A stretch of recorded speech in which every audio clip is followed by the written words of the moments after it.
'Cause you make me feel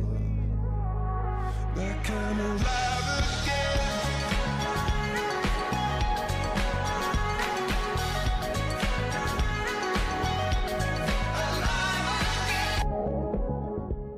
အားလုံးပဲမင်္ဂလာပါဒီတစ်ခေါက်ကတော့ယာမနာရှ်ကန်မရှိတဲ့ကင်းပူဆန်ကိုတွားခဲ့ပါတယ်တွားရင်းနေ့ကတော့ရာသီဥတုအလောက်မကောင်းဘူးမိုးအောင်မယ်လို့လည်းပြောထားပါတယ်အဲ့အရှိရက်တည်းကဆိုမိုးရမယ်ဆိုပြီးပြောထားတာပေါ့နော်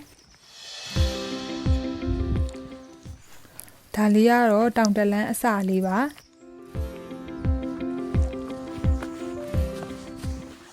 ဒီဆိုင်ပုတ်လေးမှာဆိုရင်ကင်းပူဆန်ရဲ့တောင်ထက်ရောက်ဖို့အတွက်4နာရီနဲ့10မိနစ်တက်ရမှာပါဒါပေမဲ့အဲ့ဒီထက်ပိုပြီးချိန်ကုန်မယ်လို့ထင်ပါတယ်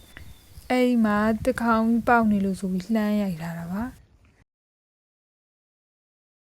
နိုင်ခွက်လောက်ရှောက်လာလိုက်တယ်ဆိုလို့ရှိရင်ဒီနေရာလေးက view point လို့ပြောရမလားတော့မသိဘူးမီဇူကာခီယာမာကိုလှမ်းမြင်နေရပါတယ်ဟိုပြီးခဲ့တဲ့2နှစ်လောက်ကမီဇူကာခီယာမာတက်ဖူးတယ်ပေါ့နော်လှမ်းကြည့်တော့တော်တော်လှပါတယ်သူ့နီးတစ်ဝိုက်ကိုပတ်ကြည့်လိုက်တဲ့အခါမှာတခြားပေါ့နော်လမ်းလေးတွေလည်းရှိလို့တွားကြည့်လိုက်ပေမဲ့အမှဘာမှတော့မရှိပါဘူး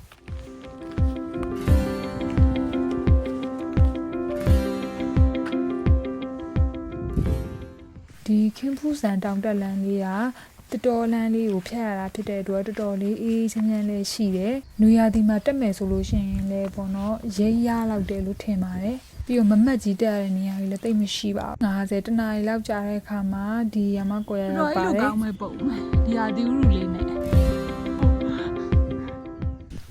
ဟိုနားမှာမြေပုံလေးတွေ့လို့တွားကြည့်မယ်။ခုရောက်နေတာကတော့ဖူဂျီမီဒါဟီရာခိုးရဖြစ်ပါတယ်။အမြင့်1812မီတာပါ။မီဇူကာခီယာမာကရင်တစ်ခေါက်ကတက်ခဲ့တဲ့တောင်မှာသူကတော့ခင်းပူဆန်ကိုသွားမှာဖြစ်ပါတယ်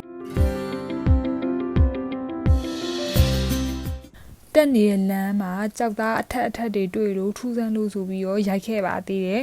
ခင်းပူဆန်ရောမီဇူကာခီယာမာရောကြောက်သားတောင်တွေပါတစ်ခါမှမမြင်ဘူးပါဘူးအံ့ဩကောင်းပါအခုလမ်းလျှောက်လာရင်လည်းဟိုအနောက်မှာရမကိုရလေးတစ်ခုတွေ့လို့လှမ်းပြမယ်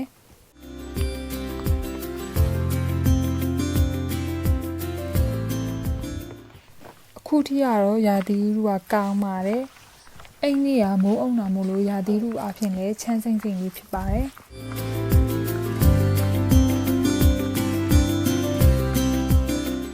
တက်လာရင်လည်းဒီနေရာလေးမှာခဏ view လေးလှလို့ဆိုပြီးကြည့်လိုက်ပါသေးတယ်ခုချိန်ထိလည်းရာသီဥတုကကောင်းပါသေးတယ်မိုးအုံနာလွယ်လို့ပေါ့နော်ပဝင်းကျင်ကတောင်လေးရှုခင်းတွေကိုလည်းသေချာမြင်နေရပါတယ်တောင်တက်လန်းကတချို့နေရာလေးတွေမှာဒီလိုချင်းကျိုးနဲ့ဆွဲပြီးတက်ရတဲ့နေရာတွေရှိပါတယ်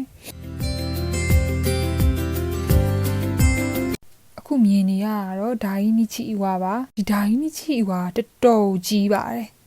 ဒီနေရာကိုရောက်လာပြီဆိုရင်လမ်းတစ်ဝက်လောက်ရောက်နေပြီဆိုတာကိုသိနိုင်ပါတယ်အဲ့ဒီဘက်လမ်းကတော့ခုနကတွေ့ခဲ့တဲ့ဒိုင်းနီချီအီဝါရဲ့အပေါ်မှာရှိတဲ့ဟတ်ချောဒိုင်းတာကိုသွားတဲ့လမ်းမှာအဲ့ဒီနေ့ကရာသီဥတုရမကောင်းတဲ့အတွက်ဒီကြောက်တောင်ကြီးပေါ်တော့မတက်ခဲ့ပေမဲ့တက်လို့တော့ရပါတယ်အဲ့ကြောက်တောင်ပေါ်ကမြင်ရတဲ့ view ကလည်းတစ်မျိုးတစ်ဖုံလှတယ်လို့လည်းသိရပါတယ်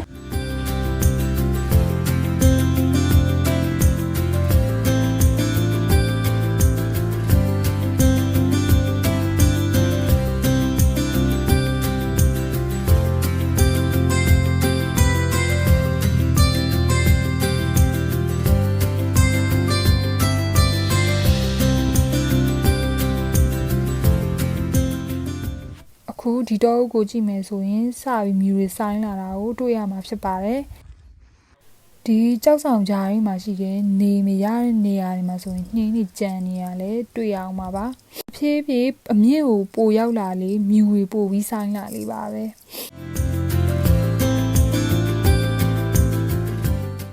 အခုရောက်ရှိနေတဲ့နေရာတော့ဆုနာဟာရိုင်နိုအာတာမလို့ခေါ်တဲ့နေရာပါအခုဒီကနေဆိုရင်နောက်ထပ်တစ်နာရီထပ်တက်မှာပါဒီနေရာလည်း view point တစ်ခုဖြစ်ပေမဲ့ဒီနေရာရာသီဥတုမကောင်းတာကြောင့်ဘာမှတော့မမြင်ရပါဘူးအခုရာသီဥတုဟာနမယ်နဲ့လိုက်အောင်ကိုလေပြင်းကြောင့်သဲတွေကပြန်တက်တော့မယ်အတိုင်းပါပဲလေလဲရမ်းတိုက်တယ်ပြီးတော့ကွာမြူးမုံနေကြတဲ့ရောင်းနေတယ်လို့ခံစားချက်မျိုးပါ အဲ့လိုရာသီဥတုနဲ့ဒီချိန်ရစပြီးတော့ဒီလိုကြောက်တောင်တွေကိုကြော်ဖြတ်ရတော့မှာပါလေတံကြားလာတော့မသိဘူးလေကတော်တော်တိုက်နေရပါအခုလိုမျိုးဘူဒူဝါတာလှမ်းမြင်နေရတဲ့ကြောက်ဆောင်တွေကလည်းတစ်မျိုးလှပါတယ်ရှောင်းနေနဲ့ဟိုဘက်အချမ်းကိုလှမ်းကြည့်လိုက်တော့လုံးဝကြောက်ကအနက်ကြီးဒီနေရာမှာရာသီဥတုကလေတိုက်တယ်မြူတွေဆိုင်တယ်မိုးမရွာလို့ကျေးဇူးတော့တင်ရမယ်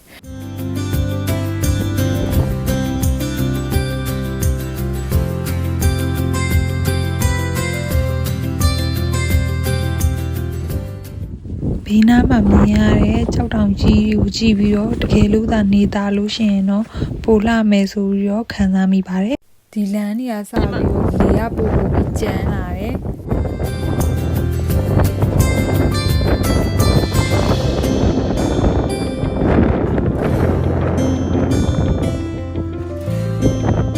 အဲ့မှာတေချာမမြင်ရမှန်းတော့သိပင်မဲ့စက်တက်မှာဟိုးဘက်တောင်တွေအထိပဲပါတယ်ပေါ့နော်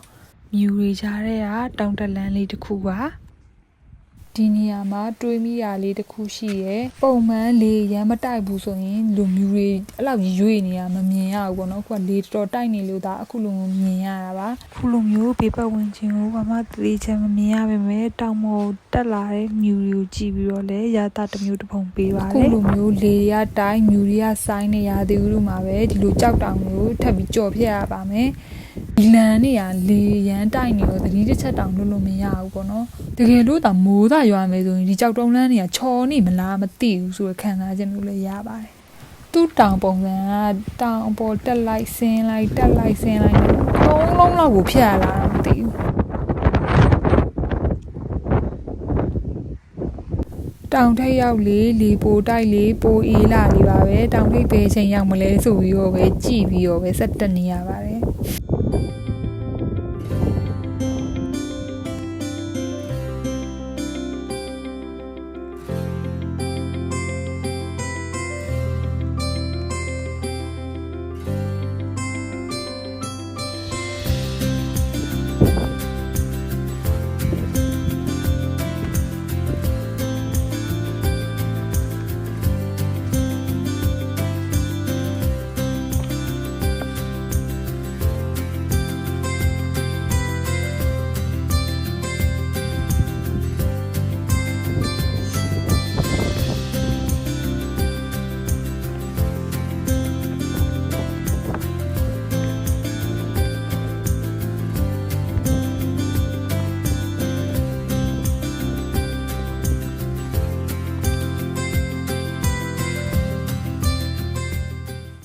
ကဲနောက်ဆုံးတော့လေမြူတွေကြားထဲကနေပြီးတော့တောင်ထိပ်ကိုရောက်ရှိခဲ့ပါပြီတကယ်တော့အိမ်နာမှာရှိတဲ့ဆိုင်ဘုတ်ရဆိုရင်ခင်ဖူးဆိုင်ရဲ့တောင်ထိပ်ရောက်ဖို့အတွက်နောက်ထပ်9မိနစ်လို့ရေးထားပါတယ်လေရန်တိုက်နေရမှမသွားတော့ပါဘူးအဲ့ဒီနေရာကနေပြီးဟိုးဘက်အထိဆက်တက်လို့ရသေးတယ်ဒါပေမဲ့အဲ့ဒီဘက်ကိုသွားဖို့ကတော်တော်အဆင်မပြေတော့ဘူးဘာဖြစ်လို့ဆိုအဲ့ဟိုဘက်အချမ်းကနေပြီးလေတားတိုက်နေတာဆိုခုဆိုရင်တောင်ထိပ်မှာရှိတဲ့စမစ်အမတ်အသားဆိုင်ဘုတ်စီကိုလေကိုဆန်ပြီးသွားနေရတာပါခင်ဘူးဆန်ကအမြင့်2598မီတာရှိပါတယ်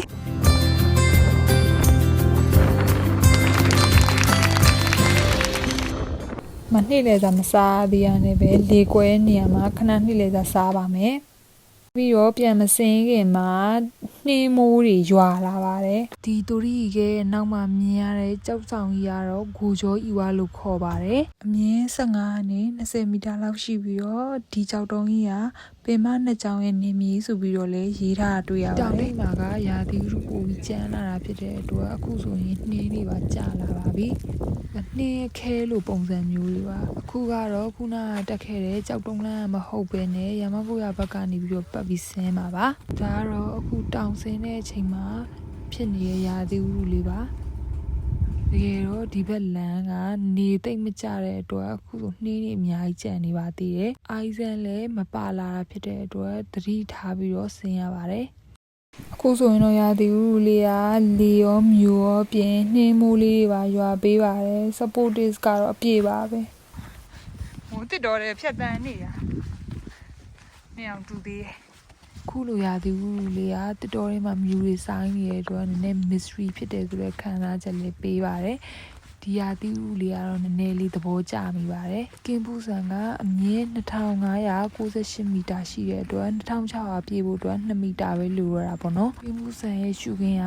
နေသားတဲ့နေ့တွေဆိုရင်အရန်လှပြီးတော့တောင်ထိပ်ကလည်းမြူဖုံးလွယ်တယ်ဆိုပြီးတော့လည်းကြားဘူးပါတယ်အခုဒီရာသီဥဆိုလို့ရှိရင်နေမသားတဲ့ကင်းပူဆန်ရဲ့နောက်ထပ် face တစ်ခုလို့လည်းပြောလို့ရပါတယ်ခုဆိုရင်မြူထဲမှာအဆိုးတက်ပါတာဖြစ်တဲ့အတွက်ကြောက်တုံးတွေရောတပင်တွေရောမူးရွာထားသလိုဖြစ်နေပါတယ်ဒါကလည်းကင်းပူဆန်ရဲ့တည်ငြိမ်ပြီးတော့အေးချမ်းတဲ့အလှတရားတစ်ခုပါပဲ